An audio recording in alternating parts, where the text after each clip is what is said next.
ដោយទទួលបានការអនុញ្ញាតដ៏ខ្ពង់ខ្ពស់ពីសម្ដេចមហាបវរធិបតីហ៊ុនម៉ាណែតនាយករដ្ឋមន្ត្រីនៃព្រះរាជាណាចក្រកម្ពុជាក្រសួងទេសចរសហការជាមួយរដ្ឋបាលខេត្តក្រចេះក្រសួងវប្បធម៌និងវិចិត្រសិល្បៈក្រសួងពាណិជ្ជកម្មគណៈកម្មាធិការជាតិអូឡ িম্প ិកកម្ពុជាសភាពាណិជ្ជកម្មខេត្តក្រចេះក្រសួងស្ថាប័នពាក់ព័ន្ធព្រមទាំងផ្នែកឯកជននឹងរៀបចំព្រឹត្តិការណ៍បុណ្យទន្លេលើកទី10ឆ្នាំ2026ដែលនឹងប្រព្រឹត្តទៅចាប់ពីថ្ងៃទី27ដល់ថ្ងៃទី29ខែមីនាឆ្នាំ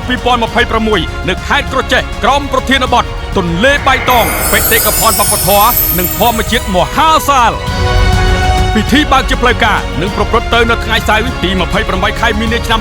2026ក្រោមអធិបតីភាពដ៏ខ្ពង់ខ្ពស់ឯកឧត្តមសន្តិបណ្ឌិតនេត សាវឿនឧបនាយករដ្ឋមន្ត្រីតំណាងដ៏ខ្ពង់ខ្ពស់សម្ដេចមហាបវរធិបតីហ៊ុនម៉ាណែតនាយករដ្ឋមន្ត្រីនៃព្រះរាជាណាចក្រកម្ពុជានៅក្នុងព្រឹត្តិការណ៍ជាតិដ៏អធិកអធមនិងសោមនស្សរីករាយនេះនឹងមានសកម្មភាពសំខាន់សម្រាប់ការទស្សនានិងកម្សាន្តដូចជា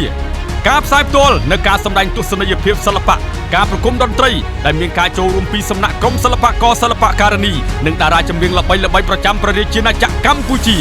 សកម្មភាពកីឡានិងការប្រកួតកីឡាផ្សេងៗដោយមានការចូលរួមពីសំណាក់ក្រុមកីឡាករនិងកីឡាការិនីល្បីៗការតាំងពិព័រណ៍សមិទ្ធផលរបស់ក្រសួងស្ថាប័នផលិតផលទេសចរនិងផលិតផលទូទៅសេវាកម្មទេសចរភូមិម្ហូបអាហារក្នុងតំបន់និងផលិតផលក្នុងស្រុកកម្មវិធីរាប់បាតព្រះសង្ឃចំនួន99អង្គពិធីដុតក្រឡានក្រចេះដឹងគុណវីរៈកងទ័ពព្រមទាំងផ្ញើក្តីនឹករលឹកដល់ប្រជាជនភាសឹកកម្មវិធីចែកអំណោយសប្បុរសធម៌កម្មវិធីប្រឡែងកូនត្រីចូលទៅក្នុងទន្លេកម្មវិធីដាំដើមឈើកម្មវិធីបណ្ដែតប្រទីបនិងសកម្មភាពកម្សាន្តនានា